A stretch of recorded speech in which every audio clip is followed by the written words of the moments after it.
రైతులకు సూచన ఏమిటంటే మనకు విత్తనాలు డీలర్ దగ్గర నుంచి కొనే ముందు రైతులు ముఖ్యంగా లేబల్ మనకు ప్యాకెట్ పైన ఉన్న లేబల్ని గమనించాలని సూచిస్తున్నాము. ఈ లేబల్ పైన మనకు వచ్చేసి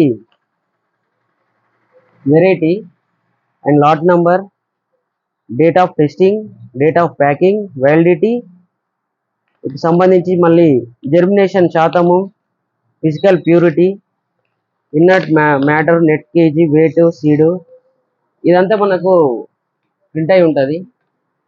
దీన్ని రైతులు గమనించి డీలర్ దగ్గర నుంచి తీసుకోవాలని చెప్తున్నాము. లూజ్ సీడ్ కానీ ఎక్కడైనా అమ్మినా కానీ మీరు తీసుకోవద్దని తెలియజేస్తున్నాము. దీనికి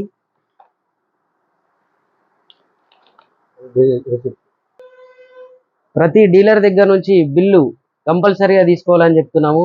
మనకు జెర్మినేషన్లో కానీ దిగుబడిలో కానీ ఏదైనా ఇబ్బంది అయినప్పుడు ఈ రసీదు మనకు ఈ బ్యాగ్ పైన ఉన్న ఇన్ఫర్మేషన్ తోటి మనం చర్యలు తీసుకోవడానికి ఆస్కారం ఉంటుంది. కాబట్టి రైతులు ఈ విషయాన్ని గుర్తించి ఎక్కడ నకిలీ విత్తనాలకు మోసపోకుండా వానాకాలంలో పంటలు సాగు చేసుకోవాలని సూచిస్తున్నాము.